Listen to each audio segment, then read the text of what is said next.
actually received rave reviews from all over the world. Today's talk is titled Sustainable Economic Solutions for Mitigating Global Warming through Bamboo by Dr. Barathi Nambi. His CV, the detailed CV, a brief CV is actually in the chat box. I think Alison will put it up. And what an appropriate topic just after the Global Climate Conference and after major flood episodes, which happened just recently all over the world.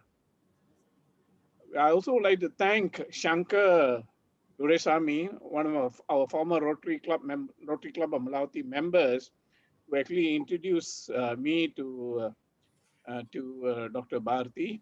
He's from Shankar is from Rotary Club of Madras Midtown, and so thanks to Shankar for introducing us to Dr. Bharti. Today we will hear from the expert, a person who has walked the talk. Many of us, we talk a lot, but Dr. Bharti has actually walked the talk on his work with the bamboo. Dr. Bharti is a bamboo scientist and founder director of Growmore Biotech Limited in Hosur, Tamil Nadu. Hosur is very close to Bangalore, about 40 kilometers away from Bangalore, so it's got the same climate, cool in a plateau. And he's an agricultural scientist who has worked for over 40 years in agriculture and plant propagation by tissue culture in over 85 different plant species. Since 2001, he has been working with bamboo in the area of selecting high yielding clones, large scale propagation of bamboo in tissue culture, developing appropriate agronomical practices for cultivating bamboo, and developing bamboo for various industry applications such as power generation, bioethanol, bio-CNG, and charcoal. He has actually served as a bamboo consultant for INBA, right? International Network for Bamboo and Rattan, China, in the area of bamboo propagation and cultivation, and has visited a few African countries, Ethiopia, Madagascar, Mozambique, Tanzania, Rwanda, and South Africa to promote bamboo cultivation. As I said, he's the founder director of Growmore Biotech, which is the largest bamboo tissue culture lab in the world, producing 6 million tissue culture plants every year and exporting to several countries. So this is why I said he walks the talk. His work in bamboo has led to the development of a very high yielding new clone by the name BEEMA bamboo, which is popular among farmers and biomass energy companies in India and abroad. Recently, Dr. Bharti has been appointed as a expert member in the task force in sustainable cultivation of bamboo of INBA, International Bamboo Rattan Organization, China, and also has been appointed as the National Governing Council member of Bamboo Society of India. Dr. Bharti, please amaze us. The Zoom room is open to you.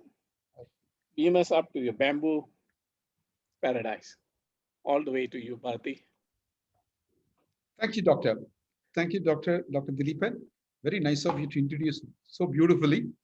And I'm very happy that I'm able to meet all of you.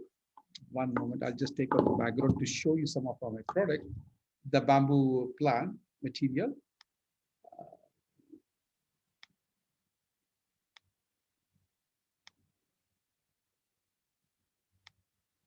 Yeah, you would have seen the bamboo. Bamboo is nothing new to all of you. Malaysia is full of bamboo. Everywhere bamboo is available. But then what happens is the bamboo yield is hardly around 10 tons per hectare. But today technology has come up to make it to happen at 100 tons per hectare. From 10-ton national average to 100 tons. The reason is this: when you see the bamboo, the normal bamboo is like this. But there are bamboos which have got a breed which has got much more thicker and bigger. Now this thickness makes all the difference to make a bamboo into a cultivable crop, as well as remove the global warming. When I say remove the global warming, if you plant 19 plants per person in your lifetime, 19 bamboo in your lifetime, you become carbon neutral. Your emission is only that much in Malaysia. India is little better. We plant only 5 trees in our lifetime. We become carbon neutral. The reason is bamboo captures huge quantity of carbon. What you see in my hand is a carbon from the bamboo pole, and 50% of the bamboo is carbon. And this carbon has come from carbon dioxide, from the air. And while removing the carbon dioxide, they release the oxygen that is what is needed for you and me to breathe. And one tree, one BEEMA bamboo tree gives you the enough oxygen for one person. You all breathe something like 280 kilograms of oxygen a year. One BEEMA bamboo gives you 320 kilograms.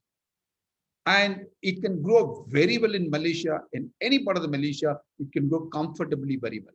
It can go in a good soil, it can go to the bad soil, it can go in alkaline soil, it can go to mine dumps. Everywhere it can grow. It's like a cockroach. It can grow everywhere. In the evolution, they evolved millions of years back before the human being. And they stopped evolution because they evolved sufficiently to get adapted to the climate. Today, they are the excellent choice available for us to make the entire world carbon neutral. Believe me, you can make petrol out of bamboo. We are getting it done now. Ethanol out of bamboo, electricity out of bamboo, oxygen out of bamboo, or you can make everything, including the textile, you can make out of the bamboo. You can make everything out of the bamboo. So let me just go into my presentation so that you will understand with a lot of photographs and pictures, you will be able to really appreciate that better. Are you all able to see my screen at the moment? Someone confirms me? Yes. Okay, thank you. Thank you. Right. It is very clear. Thank you, sir. Thank you. Now, I'm going to talk to you on the mitigation of the global warming. How do we do it through a bamboo? Bamboo is like any other tree, but as the introduction video said, it grows 1.5 feet a day. No plant in the earth grows 1.5 feet a day. No plant. When I studied PhD, I was not knowing about the bamboo. But later on, I realized the bamboo is the one which grows so fast. And I'm very happy that Rotary Club of District 3300 is able to really open up the door for the opportunity to come up to Malaysia. And DAGES has been working on the environment sustainability. Bamboo is a one simple, easy, cost-effective plant which can bring the sustainability so very well. At the same time, it can make a lot of product. You serve to change the lives of the people. Bamboo also does the same thing. Without taking anything, they are able to do it on a permanent basis. But what happens with some of the times bamboo flowers and they die? So we brought in a clone which will never flower and die for next 100, 200 years. Once if you do a job, it's going to grow into this. So the video said the growth is very fast. I've recorded this for 24 hours.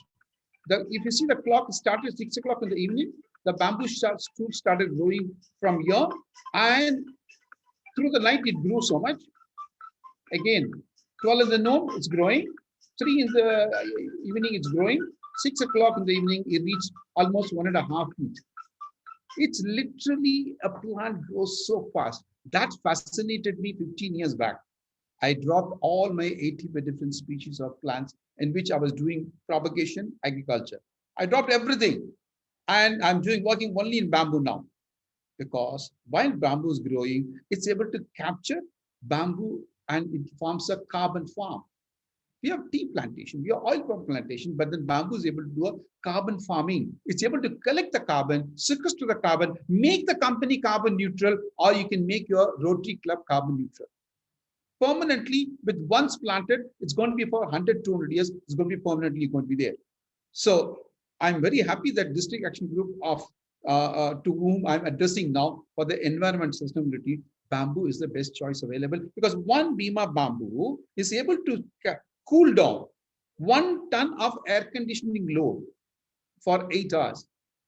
That's the amount of the latent heat it's capturing through the leaves, and then it absorbs 6,000 liters of sewage water each plant. One or two plants in a house can take away the sewage water. It need not go to the stream. And similarly, it captures the carbon dioxide to a level of 450 kilograms.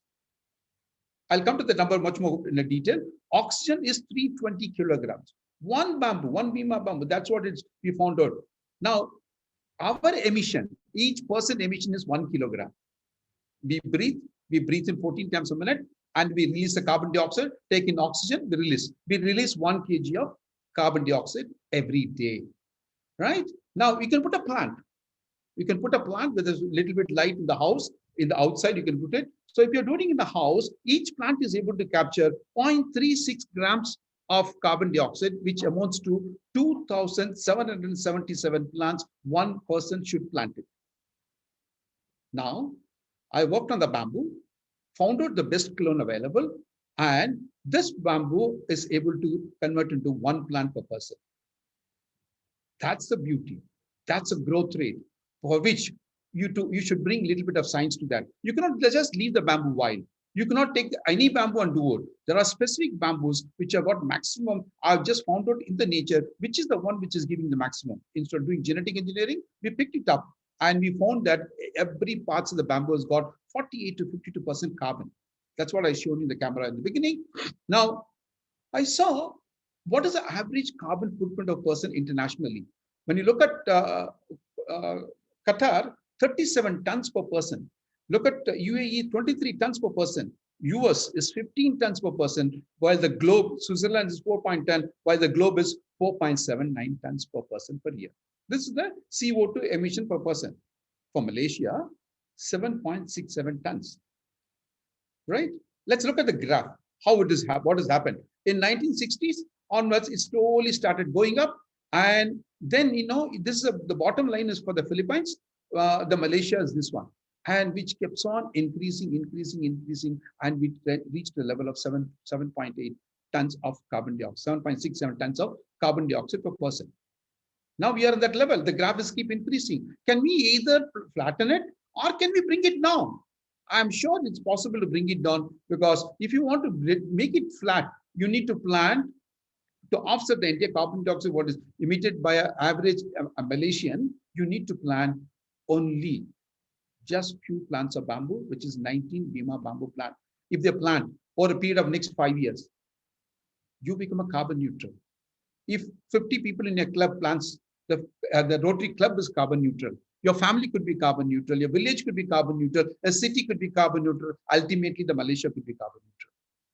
Yes, this is also the thing. And bamboo could fight the global warming much more easier, simpler, at a very low cost, with no return taking it back. But then why it's not happening? In the bamboo is not new to Malaysia, it's there. In the forest, if you go and see it, it is producing 10 tons of bamboo per hectare per year. But the same thing, if you're, I looked at the area, your area is very small. India has got 15.8 million hectare of land with the bamboo. You have only 0.17 million hectare. You have other oil palm, other materials there. They also do the carbon sequestration, but not to this extent. So when farmers are growing bamboo, if you cultivate bamboo separately, they are much more better, which is able to make 25 tons of biomass per hectare per year. Now, when you bring a science to this, a precision farming with proper drip irrigation, tissue culture, and the proper clone and the species as per the climatic condition, then it reaches 100 tons per hectare. 100 ton is an average yield. The potential of the bamboo is 250 ton per hectare. Maybe 1 out of 100% will get it. But I'm talking about everybody will be able to make 100 tons per hectare. When you're making 100 tons per hectare, you can make every product out of the bamboo.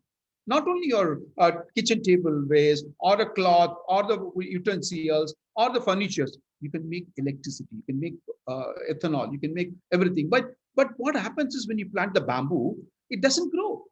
They normally sit like this for 2 years.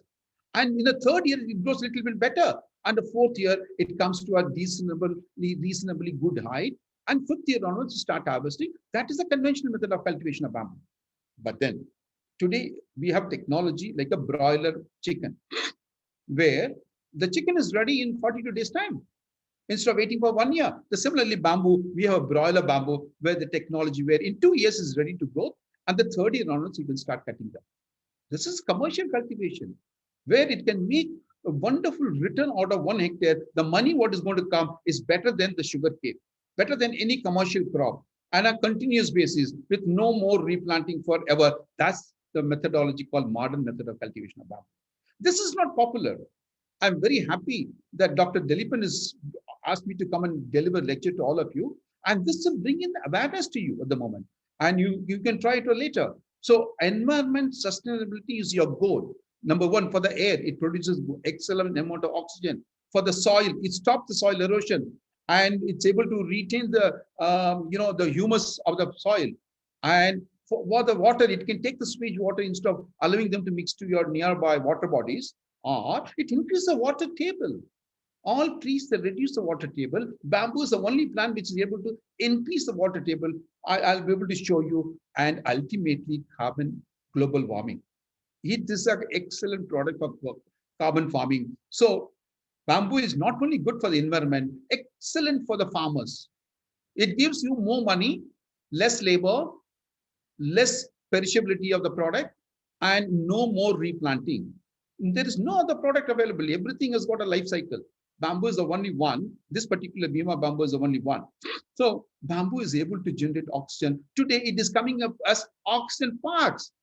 I made a lot of oxygen park in India at the moment. I wish a day will come where Malaysia will also make oxygen park for people to go sit there with a 35% oxygen in the park.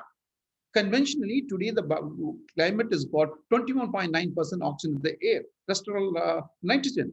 But what happens because of the emission, global warming, our oxygen level has come down to 14 to 15% in KL, in the main road. From 14% to 15%, it can go to 30% inside the bamboo plantation. The number of breath is going to be less. Why it's happening? Because it's able to produce 125 tons of biomass per hectare, and it is able to, that it has got 58 tons of carbon. The carbon is coming from a carbon dioxide of 200 tons from the air, and this carbon dioxide has got carbon and oxygen. The oxygen is emitted 150 tons of oxygen, sufficient for 500% to breathe. To be precise, 525% to breathe. And that's what it is coming as an oxygen park now. This is some 6-7 years old oxygen park in India, a place called Mangalore, near to the seashore, where all of foreigners, they come and rest and they enjoy and they go back. But they come for the food there, but then they do not know that they are able to have a better air to breathe. When you put an oxygen meter, we are able to realize the difference. This we tested in Bangalore first for a meditation center for an Infosys company, which is the largest software company in the India. On the 1st of January 2013, it was looking like this barren building. Planted the bamboo on the 1st of January by each manager. On the evening, it is looking like this. 4 months, 9 days. There's a growth. Come up to the lintel level, started hiding the building. In another 10 months' time, completely the building is vanished. My general manager is standing there next to the bamboo. You see them, the bamboo rows are completely covered. And in the 1st of January, in 12 months' time, totally covered. The corridor, when you walk inside, you'll be able to see full of oxygenated, cool, nice weather condition inside.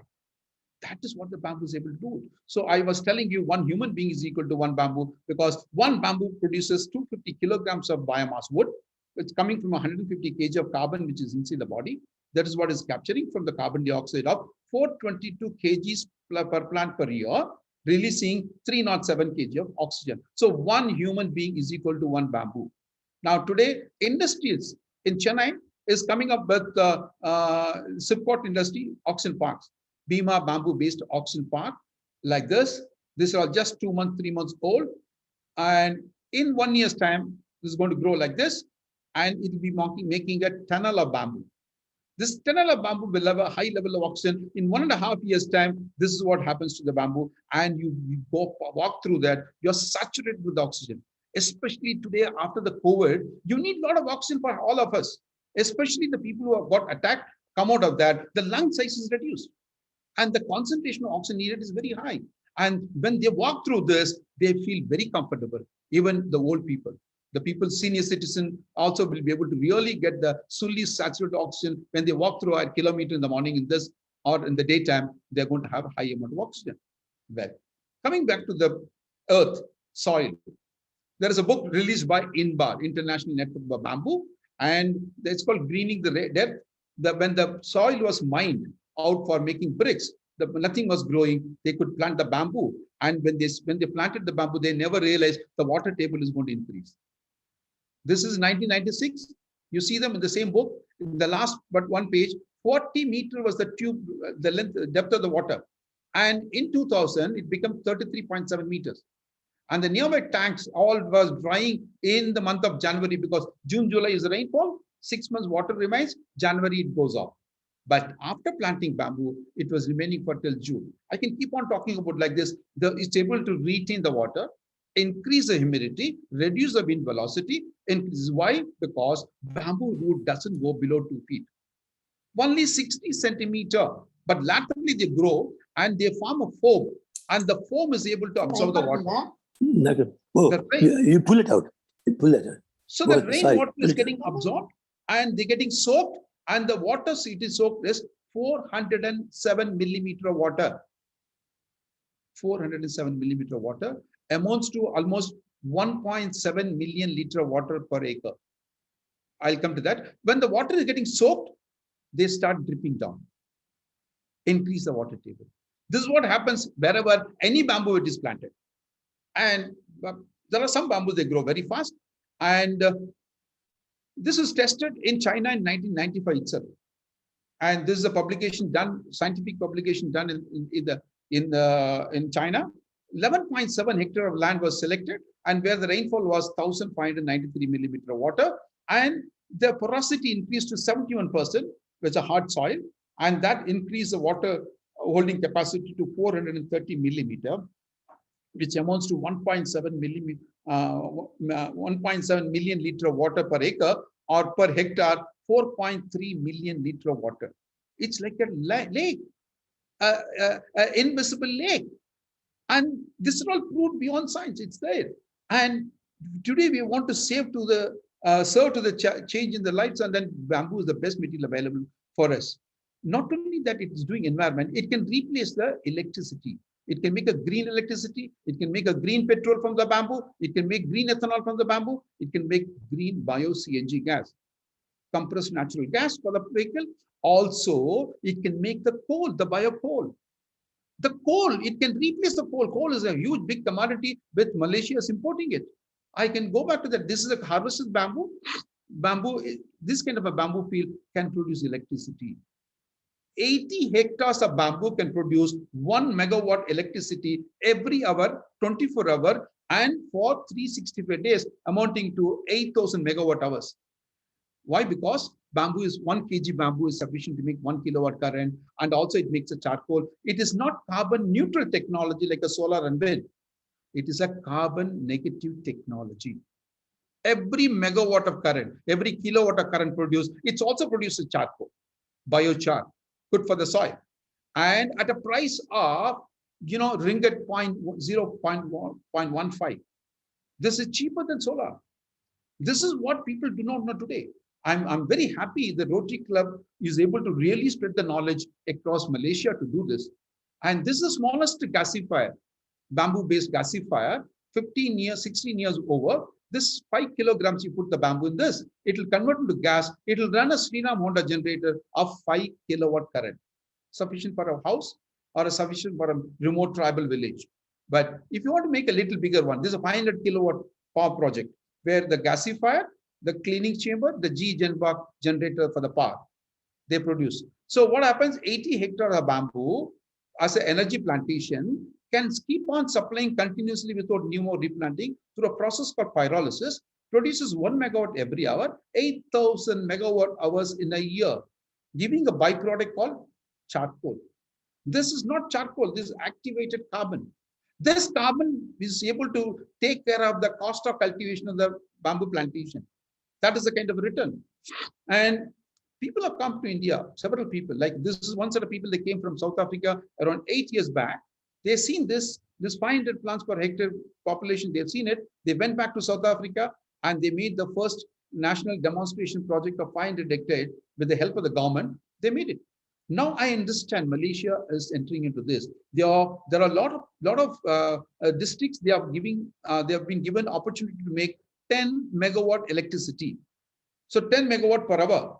That opportunities come up. Now I'm going to the next subject, and where the bamboo is, instead of converting into electricity, the gas is taken up to the generator. Instead of giving to the generator, converted into crude oil.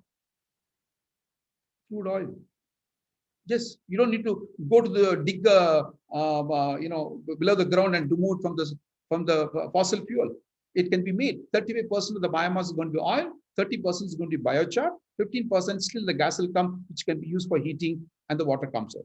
Now, taking this technology further by Shell company, developed technology called IH2 technology, and is patented by them, and they are able to convert bamboo by a process called hydropyrolysis. And in the hydropyrolysis, they produce the charcoal as well as the gas goes through reactor to convert it to gasoline, a jet fuel, or a diesel, or a kerosene, whatever you want, it can be produced.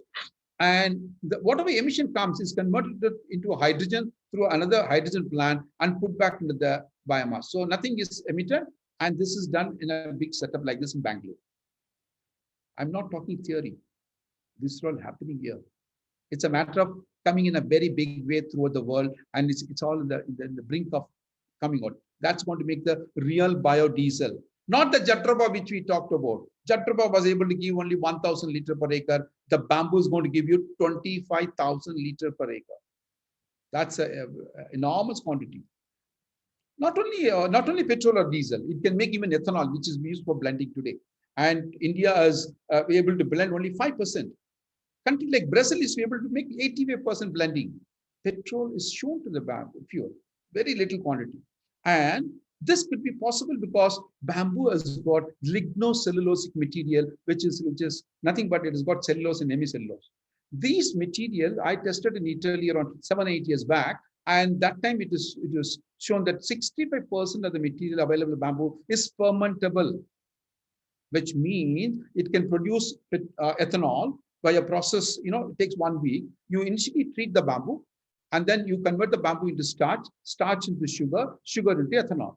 So the enzymes are used, and then after that, microbes are allowed to ferment, and they are able to make the ethanol. So 4 kg bamboo makes 1.2 liter ethanol, which means 1 hectare is able to produce 25,000 liter ethanol.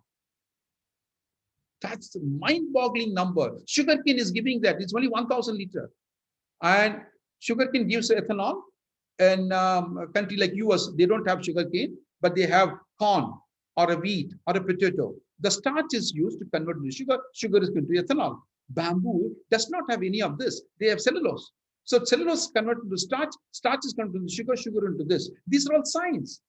What is needed for us to environment to see 1,250 liter of ethanol is coming from sugarcane of 1 hectare of field in 1 year. The maize, 3 times they're able to harvest 7,500 liter per hectare, but it's food versus fuel. Bamboo, 25,000 liter per hectare. This is the mind-boggling finding. And this is the lowest level. The best possibility is around 40,000 liter per hectare today, because the technology in bamboo is little nascent, early, and the enzymes are getting prepared. Not only ethanol, bio-CNG gas. These are the bio-CNG bamboo, and it's a fermentation chamber. It doesn't take 1 week. It takes only 1 day, 24 hours to convert into a CNG gas, which is in the front. They are able to distribute it. This is going on in Pune in India. There again, 4 kg bamboo makes 1 kg bio-CNG gas, and 1 hectare can make 12,500 kg of bio-CNG. If you have something like 150 hectare of land, you can make 1 gas bunk on the national highway. It could be independent. It can supply the gas to the people. Let's not talk very high funder technology. Come to the simple coal. The coal, bamboo can be used directly to replace a coal, because coal has got energy value of 4,000 kilocalorie per kilogram. Bamboo also has got the same level of energy with an ash of 1%. Coal is 10% to 30% ash content, whereas bamboo has got only 1%.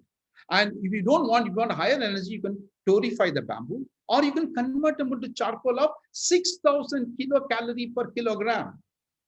Beautiful, wonderful coal with the least level of ash content. But what is happening? In Malaysia, you are using 38 million tons of coal, out of which you are importing 37 million tons of coal. You're also exporting it, but then you're importing so much of the coal from some other country and you're using it.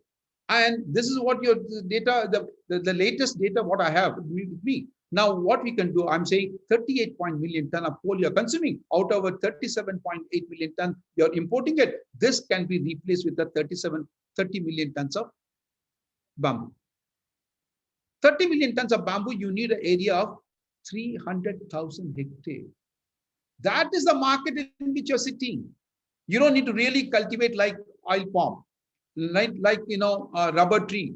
This is permanent crop. It can grow very well, any soil, anywhere. So your market only to replace the coal is so much. If you want to take all the things together, it will be at least 10 million hectare of bamboo needed. You might reach after 30 years, but let's start doing it. Now, one of the factories in India, Dalmia Cements, they have started utilizing bamboo as an alternate fuel instead of coal. And their carbon footprint. The world carbon footprint for cement is 612 kg of carbon dioxide per ton of cement. India is a little better because we start using few other materials, technologies. So 579 tons. Dalmia Cement is 493, very conscious about this. And they have two factories in the bamboo growing area, northeastern India. They started using a bamboo. The carbon footprint is 330 kg, which is half the global level. Now they not stopped with this. Now they have promised the whole world that by 2030, there will be the first company to become carbon zero. Completely all the coal will be replaced with this, which means 80,000 hectares of bamboo they're going to plant throughout the world. And they're going to take it as a material. So bamboo is a material which can switch over the energy from fossil fuel, and it can make the whole globe, which is the main culprit to make our global warming. And it can be replaced, coal replacement, bio-CNG gas, fuel from shell technology, electricity, or even ethanol. All these are one which duals the emission. Every liter of petrol is converted into 2.2 kilograms of carbon dioxide, whereas bamboo is sucking the carbon dioxide, is removing the carbon dioxide. So this, to cultivate, this is how it should be done, growing like a sugar cane. A line crop, not as a tree crop. Bamboo now today is domesticated by us. So domesticated bamboo is like a rubber and palm tree. So it is different, and this is how our plantation would look like. The top aerial view of this. And to make this 100 ton to come, you should have the best bamboo species as per the climatic condition. Very important. It's not all bamboo is going to do this 100 tons. And best clone in that, best propagation method today available is the tissue culture methodology, where you will be able to reproduce the same character with no diseases, no pest, plus the agriculture practice, agronomy, and the closer planting of bamboo, then the drip irrigation. If all this met, the bamboo is able to make 100 tons. Yes, this is how I see. I've come to Malaysia. I've seen there are thorny bamboos are there. You can very difficult to remove them. A lot of branches, and snakes sometimes will be inside. But today, what is coming on the market for cultivation is thornless bamboo. They don't have thorns, easy to harvest, like a sugar cane. And I developed a clone called BEEMA bamboo around 15 years back. You just Google it for BEEMA bamboo, you'll get at least 200,000 sites talking about this. Every other day, there is something coming up, other than my site. The thickness is different. They're very thick, very heavy yielding, and the propagation method, which is the one which is able to make the bamboo of mine available in 25 different countries throughout the world. And this is a tissue culture plant. The process developed by me around 40 years back for my doctorate. And today I'm using it for, I've used for many plants. Today I'm using it for bamboo. And the small tissue germinates in a matter of 1 month. And then it multiplies, this one tissue multiplies into 1 million plant in a matter of 15 months. Yes, they come to like this small ones, and it is being produced in a production line. When it comes to the lab, it's no more research. It's all completely like a car assembly line. People do that 100,000 plants every day. As I was told, introduced, we have the largest lab in the world for bamboo, tropical bamboo tissue culture. And it's been grown in the lab like this, artificially. Plants are ready in 15 months' time, but several million plants. And they all get hardened here. And it takes 2 months to get hardened, and they look like a small seedling now. And these plants Further, when it comes to Malaysia or to Philippines or to wherever Australia, it's going to Australia now. It's different places that it's going to grow like this in a 3 months time in a bag. Then it is ready for field planting. When you do the field planting, a closer planting of bamboo with the right agriculture practice to be put in. Like when we have agriculture practice for banana, sugarcane, and maize, but not for bamboo. So it was planted by a cooperative sugar mill 10 years back, and you see them the growth in the first year itself. This is 12-month-old plant, grown to a height, 3 persons height. I superimposed to check what is the height. And that is a beauty. And the land was, cleared for level, and the line is marked for the trenches to be made. Plants are planted with the drip irrigation. This particular photograph from Bangalore, it's a dry area, and you see them, it is planted, and this is a 2-month-old plant. The 2-month-old plant, I just turned the camera to show you the row. There's 12 feet gap row, next is 8 feet row, and this in 4 months' time, grown up to my height. In 8 months' time, much more taller, 12 feet, and the gap is reducing, capturing all the sunlight and not allowing anything to waste, but small quantities wasted. In 12 months' time, that also stopped. Complete light of 1,000, 10,000 square meter in an hectare captured by the bamboo. Within a year, it becomes a solar panel. So growth is nothing but it depends on the sunlight and the water and the nutrient what is provided to the plant. 8 feet or 12 feet completely covered, and they keep collecting it. The bamboo is ready for harvest in 2.5 years' time. Then you can cut either mechanically or individually. This individually is done. If you're going to cut them mechanically, they are going to be completely trimmed like this. Then bamboo comes back. Normally what happens, lots of forest people, they say don't cut it like this, plant will not come back. But today we have developed technology to cut them. They come back in 2 weeks' time to this growth. Another 4 weeks' time, they shoots up again. Believe me, bamboo is like a cockroach, highly evolved. You cannot kill them so easily. But if you want to remove, it's only 2 feet depth, you can remove. Another 2 weeks, 6 weeks' time, look at that. That's a beautiful, enormous growth. No water is given so far. All the harvested branches, leaves, everything lying around. This is in India. And these bamboos are gone for different work. And in 2 years' time, it is ready again with 200 tons of bamboo. I said 100 tons per year because you're going to harvest once in 2 years. Every time when you harvest, it will be 200 tons, no yield, 200 tons. What are the bamboos doing other than oxygen to the environment? It doesn't evaporate water. Many trees evaporate water. Yeah, guttation, bamboo sweats the water down to the ground again. All the tip of the leaf, you can see them the early morning. Oh, so much more water. One droplet per 15 seconds. And the leaves which are falling will be able to increase the humus content, increase the microorganism, increase the earthworm content in the field, and it is converted to compost, vermicompost. And these compost also gives additional money to the farmer who are going to grow them, and it is sold in the market. This is the worst land possible where bamboo need to be planted. It's called sodic soil. This sodic soil after planting, which is not fit for planting any trees. People don't plant even a grass. Now, you see them in 1 year's time, is converted into a beautiful place because bamboo is able to correct the soil by the drop of the leaf, increase the humus, increasing the pH condition. This is one of the places where, mine ore, you have a lot of mine in Malaysia also. In the mine, which is dumping the soil, overburden, everything is there. All that could be planted with the bamboo. Bamboo will grow in a matter of 2 to 3 years' time, and the entire area. Bamboo can green it and hold the water. Doesn't allow the particle to fly everywhere, and the heavy metal will not fly through that. And similarly, the fly ash of the fly ash pan from the factories can be restored easily by growing bamboo. Today, many places, this ash is dumped left and right because we use a lot of coal for a lot of power generation, coal melting and all that. So now you see them, this is the first plant done long time back, 2005. And this BEEMA bamboo was planted, and you see the growth in 1 year's time, in 1.5 years' time, in 2 years' time, and 2.5 years' time. Shooting up. And while growing, it's also correct the soil and it grows. It's like a cockroach, it's going to grow very well. So bamboo is a next disruptive technology to dominate the future. I know you cannot believe it now if I say this.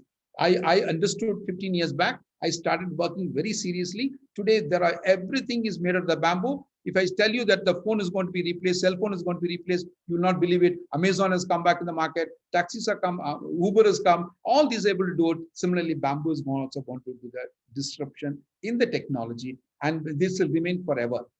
Last slide, where I'm going to compare your bamboo with sugarcane, cotton, and other eucalyptus plant. How much yield is able to give you? What is the money if you're going to grow in Malaysia? And what is the kind of income is going to be there for the people? And what is the profitability? And what is the water requirement for that? You have enough water. You have a lot of rainwater is available, and you don't need to really put a drip irrigation. And it could be there is no replanting. If I go back to this, bamboo doesn't need no replanting. All of the plants need to be replanted. So one permanent solution, number one. Number two, 2000 millimeter. Many a place of yours in Malaysia has got enough water, rainwater.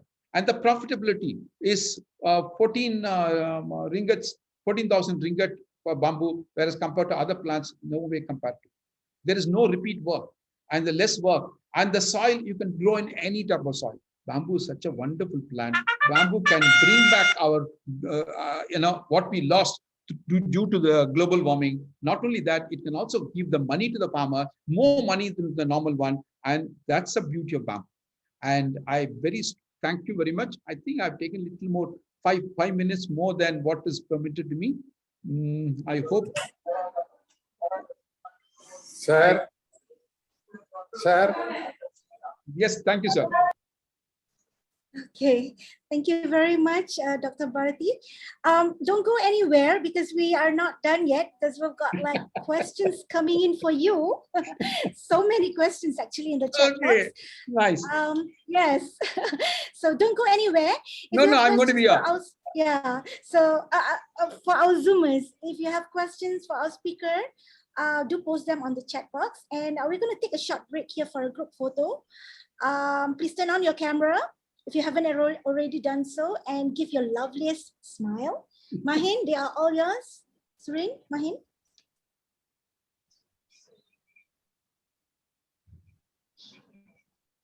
Sir. Yes. Hello. Are we ready for photo shoot now? The group Hello. photo? Hello. Yes. Mahin, Surin, are you there for our group photo? Yes. Or should we do, okay, being taken soon. Yes, Yasmin. Yes, I'm taking. Yes, we're taking. Yeah. Okay, smile.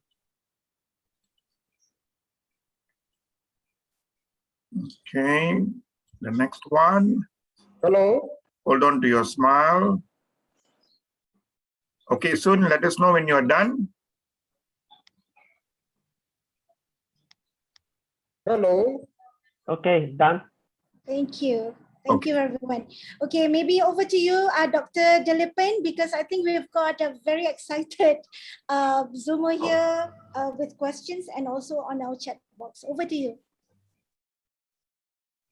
Wow, Dr. Bharati, you kind of overwhelmed all of us with all your statistics and your numbers, and you are rattling away like a train, with those numbers. I think you got a lot of questions here. Let me try to get these questions.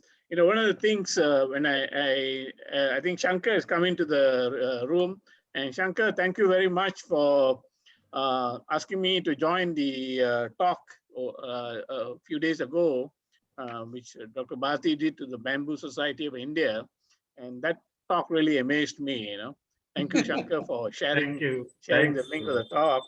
And anyway, to those who don't know, Shankar used to be a member of Rotary Club of Malawati. He ran away back to his hometown, Chennai. So, so I think he's back here. He's got a lot of good friends here in our club. So thank you, Shankar. Dr. Bharati, I mean, that talk was amazing. And one area we were looking at is with environment is a new area of focus for Rotary all over the world. And so Rotary clubs are very keen on embarking on environmental projects all over the world. Okay. One of the initiatives which DAGES is trying to push Rotary clubs to do is create urban parks within the communities they operate in, And your concept of oxygen park I found it very interesting. And I think in the oxygen has become expensive commodity, especially those who are suffering from COVID, and also in big cities where pollution and air pollution has caused people to actually, they have open oxygen bars in some countries. We don't have it here in Malaysia yet, but this having a bamboo park within your community is, I think, is a good way to actually have an area for recreation, exercise, and also have a good fresh air. That is very interesting. The other one we have a challenge is we started a Rotary Peace Park in ex-tin mining area about 60 kilometers from Kuala Lumpur. And it's very difficult to grow here because it's a desert-like environment. So I think your bamboo gives a lot of promise for us there to actually regenerate a forest there. Of course, we will have different trees or species.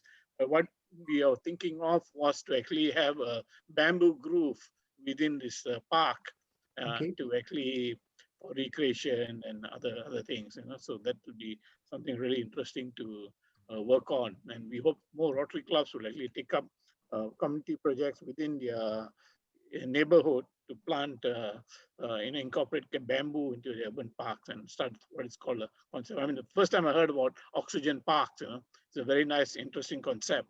Fantastic. And I mean, I couldn't pick up all those numbers you were just crunching out. Those were just amazing. And I didn't imagine that you could actually crunch out numbers for Malaysia in just. I think I just give you 2 or 3 days or 4 days notice for this talk, and you agreed. And I wanted to get you in when the iron was hot, and you crunched out those numbers. Amazing. Fantastic. So I can go on with a lot of questions, but I think to be fair to others, some of the questions I'm going to take is the one from Gyoza. What kind of insects or animals are attracted to a bamboo forest? Because we are concerned about biodiversity, and we are losing forests in Malaysia. We're losing a lot of forests, green spaces.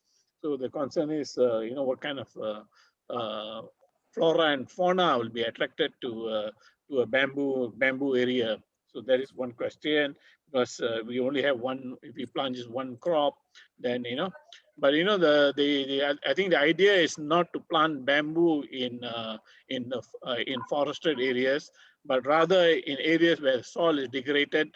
It's the area called barren, like ex-tin mining sites, area where things can't grow, poor soils. So that would be a good place to actually start a bamboo, because we have cases where we have cleared some of the rainforest here in Malaysia and planted durian, because it's a good cash crop. But that is actually not the right thing to do. We also have cleared forests for planting oil palm, which is not a good thing to do. But I think it's a good alternative if there is agricultural land which is underutilized. There is poor sites which is not utilized. That'd be, I think, a good idea. So any response to the question about biodiversity and what kind of fauna is actually attracted to a bamboo forest? Yes, thank you, Mr. Shankar, for really introducing me to the right people, the right time, and then taking it to Malaysia all the way from India. But for you, I don't think it would have reached them. You are the one who really connected Dr. Dileepan with us and then made him to be there in the earlier Oxen Park talk. It was only on the Oxen Park, nothing else. Yeah, today I covered quite a lot of other subject to make people to aware of it. Yes, thank you very much. And getting back to your question on the biodiversity, bamboo is the one which allows many other creatures to be there. For example, the elephant is the one in India. They get attracted so much to come and eat the leaf because it has got highest calcium. And all the birds, they get attracted because the bird needs to have calcium. They are able to eat the leaf. And other than this, the roots is able to increase the bioflora in the soil. The microflora, the water holding capacity is increased, and it's able to bring a lot of other creatures like the goat, sheep, or the deer. All these animals which are eating the leaf, they come and eat at least 5 to 10%. In fact, today this subject has been taken to produce fodder out of bamboo now, because of the eating the palatability of the leaf and the high protein content of the leaf and the highest calcium content of the leaf. So all these are getting attracted. So a lot of insects are getting attracted. They come, but what happens is bamboo is such a fast growing. It's able to grow over and above that. That's the reason they are not able to really able to make any economical damage to the plant. But bamboo, they coexist along with a lot of insects, lot of other organisms. In fact, things like bat comes and rests there. Honeybee colonies formed there. I have entire presentation on only on flora, how bamboo is able to assist them. There are certain types of frogs are able to come there, and these are all harmless ones. They are able to coexist. So bamboo is not, when you put the bamboo, yes, it's going to be only one species, but instead, other than the flora, one species, they are able to bring a lot of fauna into this. Very good. And as rightly said, bamboo need not be planted on a rainforest. There are a lot of places where you're not able to do anything. Fallow lands are there. In fact, I was going through information today that more than 50% of the rice fields are fallow. People are not able to get the money, their own return. And all these fallow land, instead of going without anything, we can always plant the bamboo, or in the mine land, or in the fly ash dumps, or a sodic soil which is not suitable. All these areas can be brought into the forest area. It's able to do that. But bamboo is such a versatile area. As I told you, bamboo in the fossil also bamboo, not evolved after more than 1 billion years. So in the evolution, the genome has gone to a level of high adaptability. They're able to do that. In fact, Mr. Shankar has planted some of the bamboo, not only in his place, he's also planted the many schools to increase the oxygen, reduce the temperature of the school. He has done it. I hope you will also share, Mr. Shankar, some of your experience. One question here from A.G. Subramaniam. You want to ask a question? Unmute yourself, please. Yes, Doctor. Thank you, Dr. Jaideepan. It was a great presentation, Dr. Barathi. Wonderful thing. I think we have got answers for our Peace Park, like what Dr. Jaideepan said. Now, this particular species, like you said, the BEEMA bamboo, is it available in Malaysia? The species, I mean, it's not yet available in Malaysia, and it has to be sent from India. And there are people who are looking for this. They have got the import permit to import it in Malaysia. Due to the corona, due to corona, it's getting delayed. Oh, there's already people already bringing in. They got the permission to bring in. Because of the flight movement is not there, it's not coming to Malaysia now. It might happen in this 5-6 months time. As soon as the flights are opened up for cargos, it will be able to come. So they have the required permit from the agricultural department? Exactly. And it has also been co-work with some universities. So the university is going to bring in there, and then they're going to distribute for power projects. But you can also try to take it for the environment, because they will be planting around 10,000 acres each project. Or when I say 10,000 acres, it's around 4,000 hectares they're going to plant. That's a project for making electricity. And this is going to be raw material for them. But for a conservation purpose, we can always get it done. But you have to grow them for a while, because these plants, when it comes, it will be few inches. It'll be around 8 to 10 inches in height. It has to be grown for next 3 to 4 months in a root trainer or a polybag. Then it is plantable. So if we can plant something for, if all our Rotary Club together, we can also make something differently for you. Or there are people who are going to import it. You can take it from them. Okay.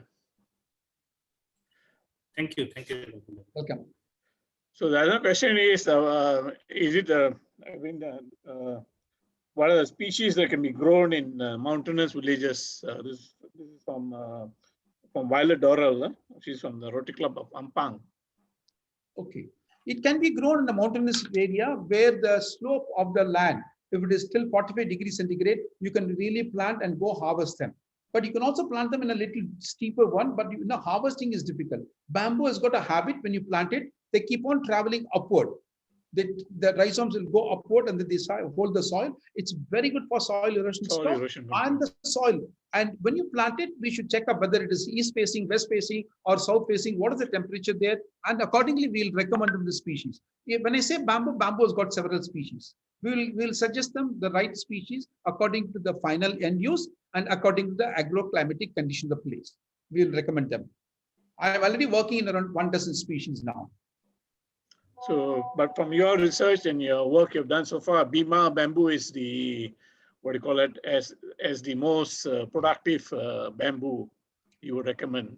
Yes, for carbon sequestration, BEEMA bamboo is the best. But if you're looking for something for fiber, it's different bamboo is there. If you're looking for something for lumber, it's another bamboo. So like this, every species purpose is different. Today, we are talking about the global warming, bringing back the environment. This bamboo can do very well. In fact, you can also put few surrounding your house. And in your flats, near to the flats, you can plant it, which will be able to increase the level of oxygen. That oxygen meter also is going to be available in plenty in the days to come. What about the bamboo species which are, I think, commonly available in Malaysia?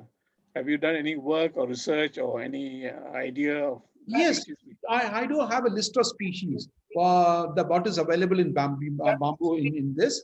But what is not available is the good clone selection and the tissue culture plants of that, availability in large number. See, today we make around 10 million plant. And there is not even one lab which is able to make 500,000 plant in Malaysia at the moment. So once our requirement is going to go up, likely that Growmore Biotech will come and set up a lab there itself so that you can get it there itself. Once the concept comes through, once the consciousness comes through, you need more than 10, 15 laboratories in Malaysia alone to take care of your fuel requirement. There's one question from Dato Mustafa from Rotary Club of KLT Raja. How much energy is required to produce 1 ton of charcoal bamboo? Yeah, there is no energy required to produce charcoal because the bamboo has got its own energy. That energy will be utilized. Initially, there are 2-3 ways of making charcoal. The sophisticated one is initially you heat them only for the first few hours. The bamboo is going to release syngas. That syngas is collected back and it is given while heating the purpose the same thing again. So 4,000 kilocalorie of 1 kilo bamboo. When you put it inside, it will get converted into 35% charcoal of 6,000 kilocalorie. The energy what is lost is through the gas, and that gas is collected and self-heating is done with that help. Okay. So you only need energy for the starting and then, okay.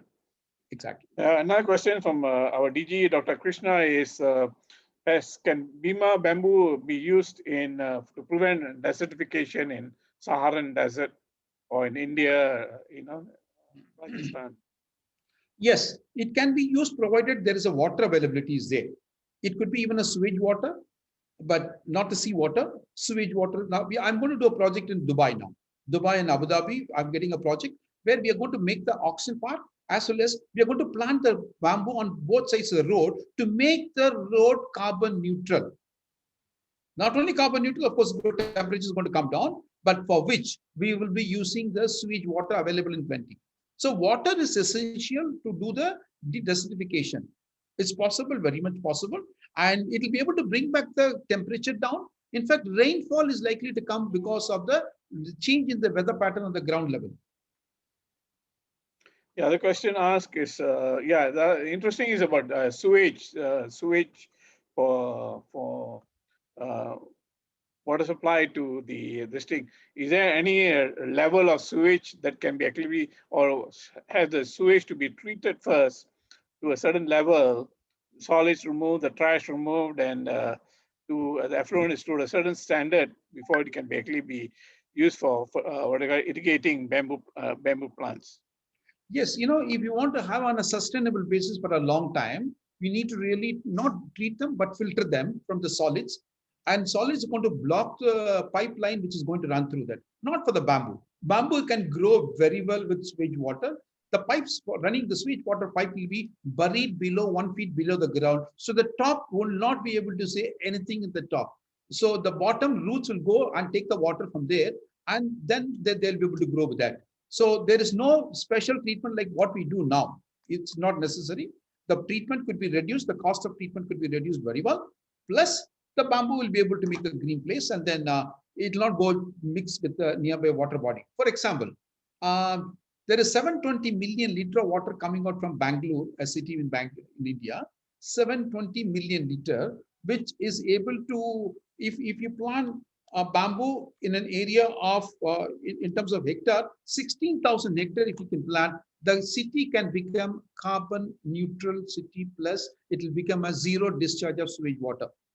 Right now, it's going back to the nearby lake water body and the river called Kaveri and contaminating it. And the same thing must be available for KL. It's also all the sewage water must be going somewhere else. Now, you cannot do for the entire KL to start with, but take up one region by one region. We can do a constructed wetland.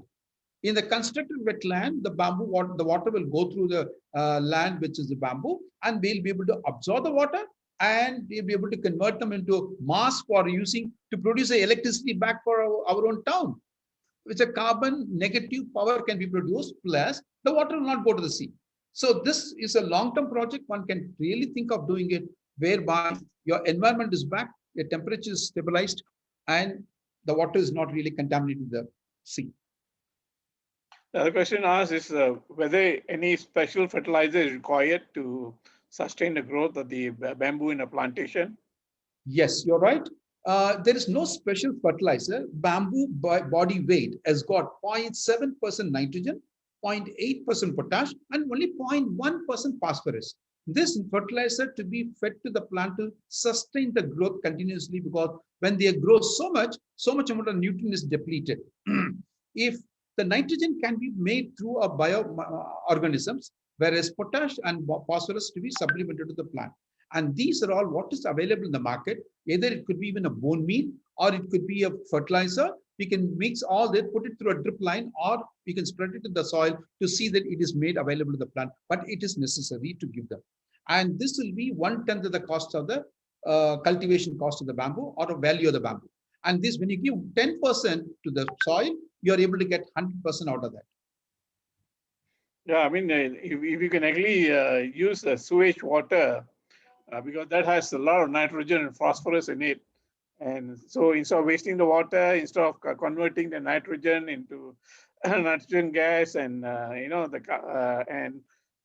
phosphorus, yes, doctor, you feed it to the bamboo plants, you have your fertilizer there and then, you see. So yeah, it's a very unique. Has it been done anywhere? Have you done a project? I've not done. I've done only for one small factory at the moment in South India. There is a canal running in Chennai. We are talking to the government to do it for the canal, where full of this sewage water is there, and it's not done in a large scale. It's the first project might be like coming up. Big one is going to be in Dubai and Abu Dhabi. Sewage water is available. The treated sewage water is available. Okay.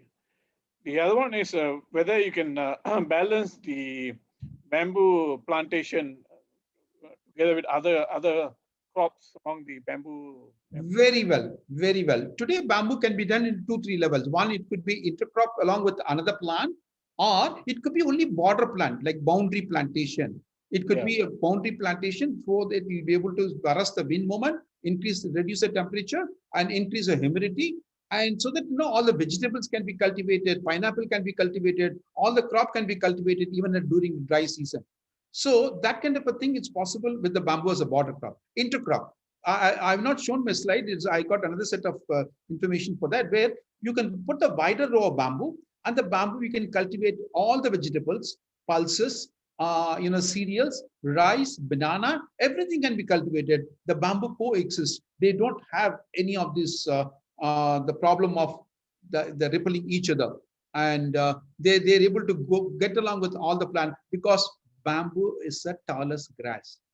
Wherever grass is growing, this will grow. Only thing is, it's going to create a shade. So for which we tell them to plant in such a way that the shade is not going to be there for the bamboo intercrops. You can do all the crops, Okay. I mean, a lot of questions coming. There's a question about whether it can be grown in Nepal, the mountainous area in Nepal, altitude and climatic condition to grow. But I think you already answered the question. It can be grown anywhere. Yes, Nepal also can be grown, and only in the snow, this bamboo cannot be grown. If you want to grow the bamboo in the snow, there are other set of bamboo, temperate bamboos available, which also can be made to grow there. Okay. What is the scientific name of BEEMA bamboo? Bambusa balkova. Okay. So I'm just trying to go through all the questions. Yes, please. And yeah, another question is it a genetically modified species? Not at all. This is a naturally selected from the open pollinated bamboo plant, and it was selected from nature and purified, and then it is made available to everybody through tissue culture. And it is not no GMO plant. In fact, every time when we export a plant, my plant goes to the GMO organizations here. They test it and they give a certificate saying that this plant is free of GMO. Okay. Let me check any other questions of.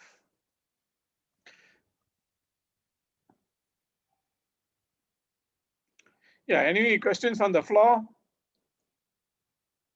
Anyone raising their hands? Any, we have about 106 people actually coming in for today's talk. Even after you just made the announcement for your talk about 3 days ago. And, we got a fantastic participation today at our talk today. Yeah, to raise your hands. Can you unmute yourself? Hello. Yeah. Can I ask a question? Yeah, sure. Yeah, I am Shyam Agrawal from Jaipur, Rajasthan. Dr. Barathi, I am already in touch with your company. Okay. Just I want to know there is a place that is a Padampura area nearby 30 kilometers from Jaipur.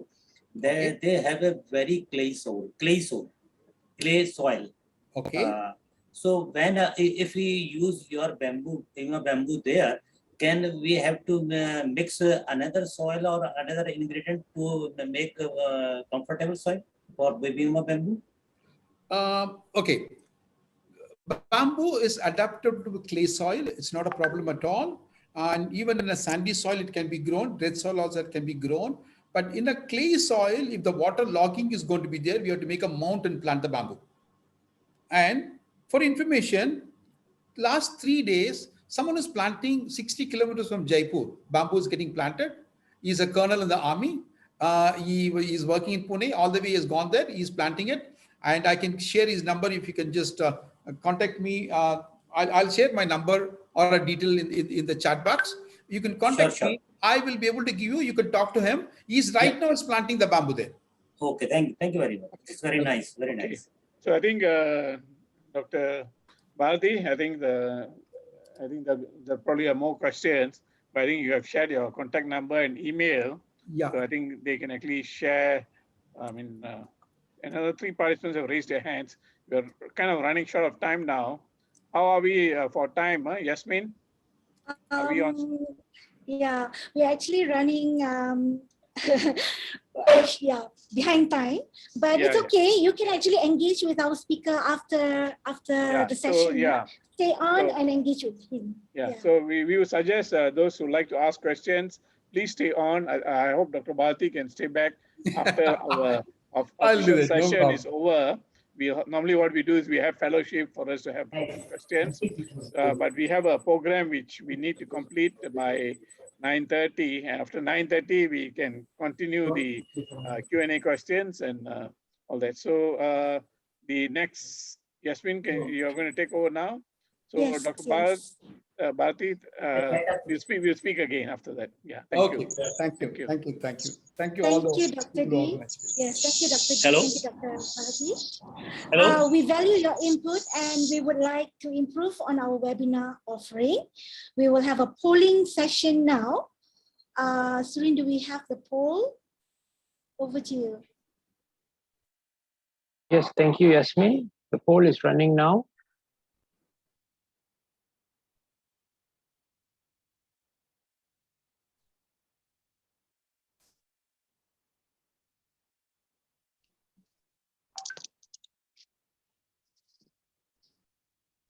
Dr. Dilipan sir, only one question you take here. The people they are around the home, they are not using bamboo plant because of the snake. That one query has come. That one, at least that one query, if clear. No, we can answer that at the end of the official session. Okay, we'll continue the poll for another 15 seconds.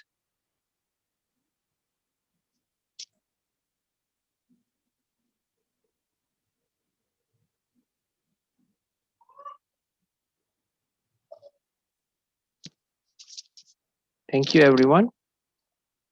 Okay. I will share the results. Yasmin, shall I share the results? Yes, please. Wow. Okay, over to you, Very Yasmin. interesting. Yeah, very interesting, 77%. It is almost like a straight A here. Congratulations, Doctor. It was a very good session, actually. Listening to Dr. Barathi this evening reminds me of a Chinese proverb that says, be like bamboo. The higher you grow, the deeper you bow. Dr. Barathi is so knowledgeable and yet exudes such humility when addressing all the questions and sharing his expertise. May I now invite President-elect Raji Ratnam from Rotary Club of Malawati to give a vote of thanks and present a certificate of appreciation to our speaker. The screen is yours, Raji. Thank you, Yasmin. Ladies and gentlemen, fellow Rotarians, the 1 hour of knowledge we've had about the wonders of bamboo by Dr. Barathi has been a journey of absolute wonder. I'm very sure today most of us have learned so much about what we, especially in Malaysia, have taken for granted, the bamboo.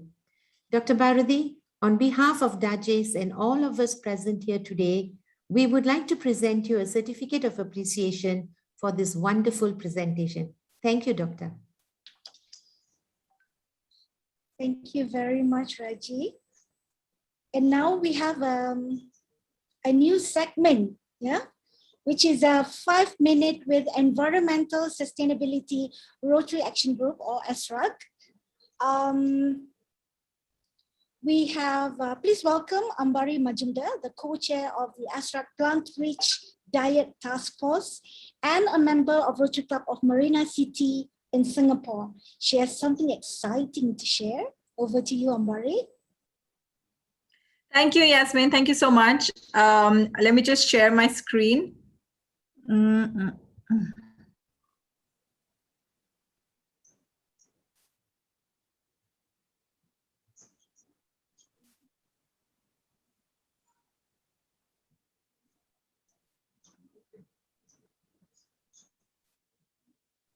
Are you able to see my screen? Everybody? It is loading. Is everybody able to see my screen? Can I get a thumbs up? No, no. No, it's still loading. Okay. Oh, okay. Okay. Can you see now? Yes, we are able to see you. Yeah.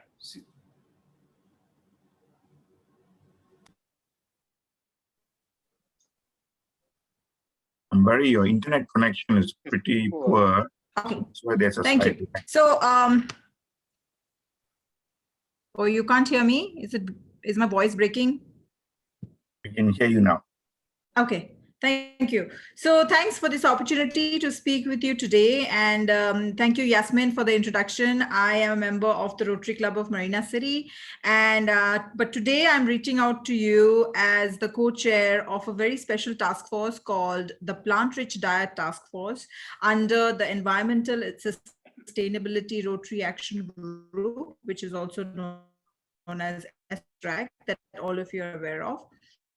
At least most of you are aware of, I'm hoping. So today I'm here to invite all of you special one-of-a-kind team organized for you. And it is called,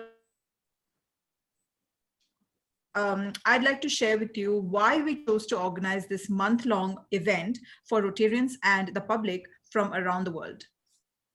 So as you know, industrialized agriculture is a key contributor to global environmental degradation. Our mission is to inspire people around the world to adopt a diet that will reduce their carbon footprint, promote global environmental sustainability, and improve human health. And that diet is called the plant-rich diet. We envision a world where Rotarians, which is you and I, are leading in global food system transformation to protect and preserve our planet. Research and scientific studies have shown that industrialized animal agriculture, including commercial fishing, is a leading cause of all the planetary emergencies that you can see on this slide. I'd like to explore a couple of these because I just have a couple of minutes to talk about this challenge. If you see this chart shows that consuming animal-based foods uses up far more of the Earth's resources and is more harmful to our climate than consuming plant foods. Per every ton of protein consumed of each of these foods, producing animal-based foods, which are on the right, uses far more land, which you can see in the green bar, more water, which is in the blue bar, and generates substantially more greenhouse gas emissions, which is in the orange bar, than producing plant foods, which are on the left. So the global livestock sector uses 83% of the entire world's agricultural land to graze livestock and to grow crops to feed the estimated 70 billion land animals that we eat every year. And when it comes to water, growing over 1 billion tons of animal feed every year to raise livestock is putting immense stress on our world's freshwater resources. As for greenhouse gas emissions, producing chicken and pork emits about 3 times more greenhouse gases per unit of edible protein than producing legumes, and beef emits about 20 times more greenhouse gases. Let's turn to deforestation. So planting trees or reforestation is a critical activity that we should all do as a solution to climate change. However, preventing deforestation of existing forests is even more important. And that is because intact ecosystems absorb more carbon from our atmosphere than do new forests. Unfortunately, animal agriculture has become the #1 driver of tropical deforestation. Natural habitats around the globe are being burnt and cleared for cattle ranching and to grow livestock feed. Tragically enough, this habitat destruction is decimating populations of wild animals. According to World Resources Institute, reducing consumption of animal-based foods among the world's wealthier populations could free up significant amounts of land, possibly enabling the world to feed the 10 billion people in 2050 without agriculture further expanding into forests. Our oceans are in trouble too, because the average person now eats almost twice as much seafood as they did 50 years ago. And it is estimated that we are pulling over 1 trillion fish out of our oceans every single year, and 94% of our ocean fisheries are now either overfished or maximally fished. And population of animals like dolphins, sea turtles, whales, sharks, and rays are declining, with some under a threat of extinction because they also are getting caught in fishing nets, on fishing hooks, or are being killed on the decks of fishing vessels. So all of these problems, there's just a simple, easy to do solution and a fast solution to all of this, and that is called a plant-rich diet. World Resources Institute tells us that if just the 2 billion of us out of the 7 billion, if just the 2 billion of us high consumers cut our meat and dairy consumption by just 40%, we can save an area of land twice the size of India, from which I belong, that's my homeland, from being destroyed, and avoid 168 billion tons of future greenhouse gas emissions. Let me give you some easy strategies that we can do, which might look small at the first glance, but can yield massive environmental results in the long run. For example, you can go meatless for 1 or 2 entire days in a week. Or you can eat 1 or multiple meals in a day where you consume fewer or no animal-based products. Look for a dairy-free milk option for your coffee, or simply eat a plant-rich or a plant-based meal whenever it's possible for you. And plant-rich diets also have been scientifically proven to lower the risk of many chronic diseases. So let's come together to restore our planet by eating more plants and fewer animal-based products. If you are interested to explore a plant-rich diet, then please join us for our very first one-of-a-kind challenge. I always call it one-of-a-kind challenge because this has never been done before. Global 30-day challenge starting October 1st. We are going to have a lot of fun. Having fun is the USP of this challenge because we are going to be offering recipes. We are going to have live cooking demonstrations, live Q&A sessions, and an interesting speaker series of experts and scientists from all over the world. Please sign up using this URL provided here, which is tinyurl.com/PRD-challenge2021. And also, if you would like me to give a talk, so I'm certified in food sustainability. So if you are interested to have me as a speaker at any of your hybrid or Zoom club meetings or district, any other district or any level of meeting actually, then you can let me know. I'll be more than happy to give a talk about the relationship that our diet, the current human diet, has with the current status of the world, of the planet. Yeah, thank you so much. I know I've taken more than 5 minutes. I apologize for that. And if there's any question that anybody wants to ask me, then please feel free to ask me and I'm happy to answer. Okay, thank you very much, Ambari. I'm sure you could contact Ambari later. Do stay on. I hope you have the time to stay on, yeah, if there are Zoomers who wish to do so later. Ladies and gentlemen, Rotarians, during the Global Climate Conference recently, we launched Rotary Eco Warriors and the Manifesto. Many have registered to become Rotary Eco Warriors, and this is not just confined to Rotary members, but also non-Rotarians. Now, it is heartwarming to see so many clubs who have undertaken various environmental related activities and efforts. Today, we would like to recognize 2 clubs that have shown exemplary leadership and consistency in embracing the 4-way path. May we have Rotarian Margaret Lim, who is also the Public Image Chair of Rotary Club of Pudu, to give her 3-minute sharing. Over to you, Margaret.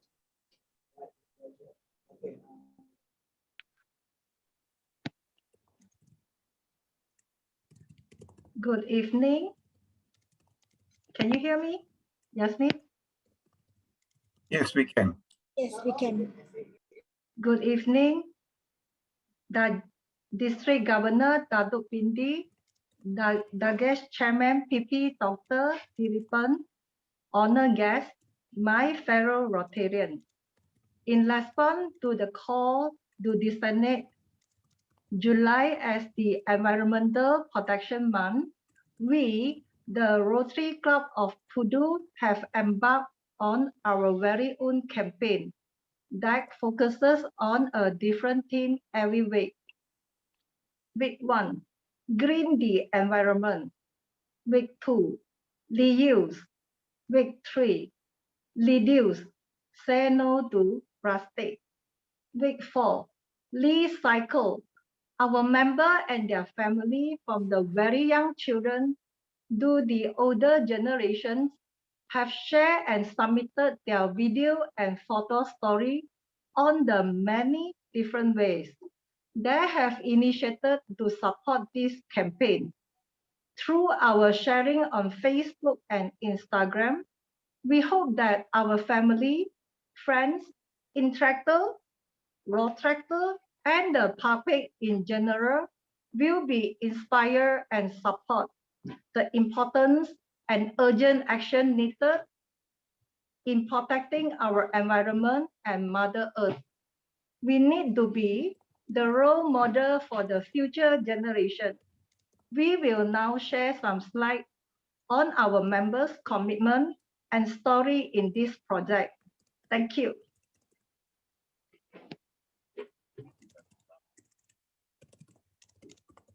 All right. Is that all, Margaret? Yeah.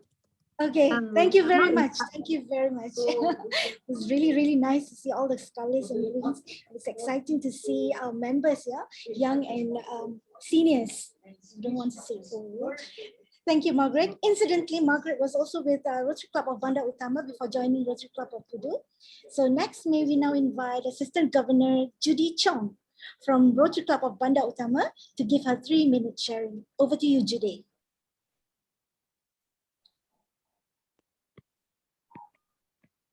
Judy, you're muted. You're muted. Can you unmute? Yeah, sorry. Good evening, everyone. Thank you, Yasmin, for the introduction.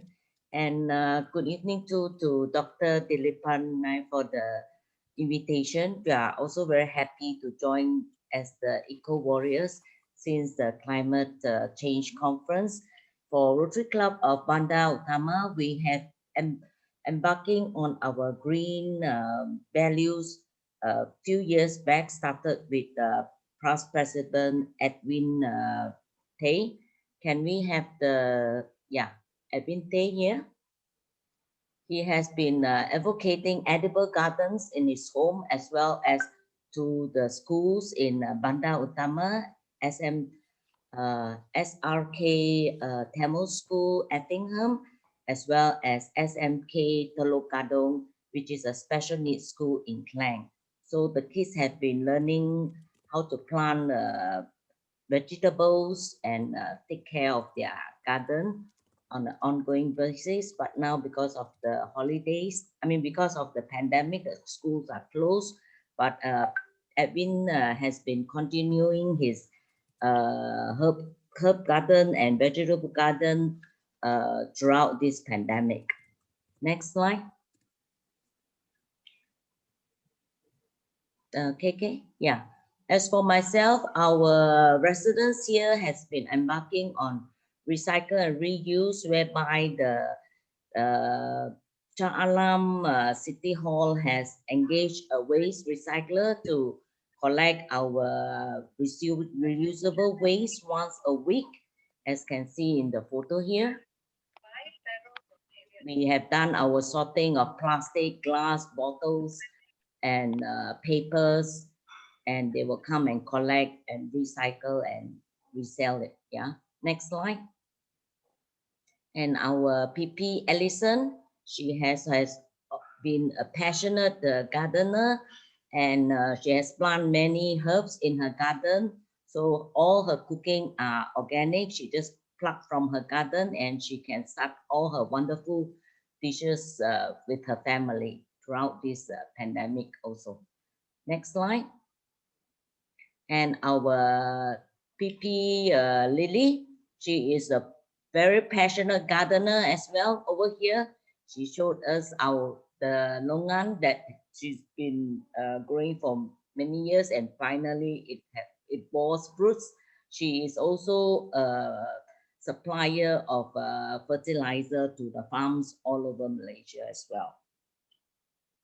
Yeah, and also finally we have our PP Lim Pang Kiong, who is an architect, and he has installed solar panels on his house to have free energy, harness from the sun, so that we won't incur more footprints into our environment. RCBU has been very passionate, and most of our members are eco warriors, and we have signed up during the climate change conference.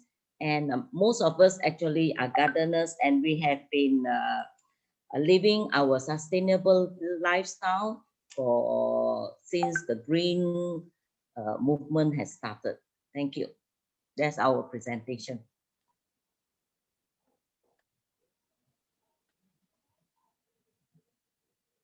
Thank you very much, Margaret and AG Judy. Yeah. In recognition of the exceptional leadership and consistency in advocating for the four-way path to support the environment, we present Rotary Club of Pudu and Rotary Club of Bandar Utama DAGES recognition certificates. Now keep up the great work and continue to inspire others. Can we give a show of hand to them, or the reaction button with a clap? Yes, congratulations, keep up the good work, and keep on inspiring others. And we would like to close this evening with a four-way path to support the environment. It is a guide for us to mitigate environmental impacts and climate change by making small but continuous changes in our lifestyle and everyday activities. Now we hope everyone will become Rotary eco-warriors and embrace this four-way path in the same way Rotarians have adopted the four-way test. Can we have the slide on, please? In all the things we do, we shall live sustainably, avoid single-use plastics, recycle, reuse, reduce, repurpose, conserve water, energy, and resources. Now, if you're interested to get a copy of this, the manifesto, do sign up. The link has been posted on the chat box. Yeah. And thank you everyone for being with us tonight. Thank you very much, Dr. Barathi. You're such an inspiration. Thank you very much, Ambari. Thank you, Judy. Thank you, Margaret. Thank you everyone for spending your time with us. Now do stay on and fellowship and connect and network. I hope you have enjoyed this evening as much as we have enjoyed hosting you. Thank you and good night. Okay, we are officially done. So fellowship is on.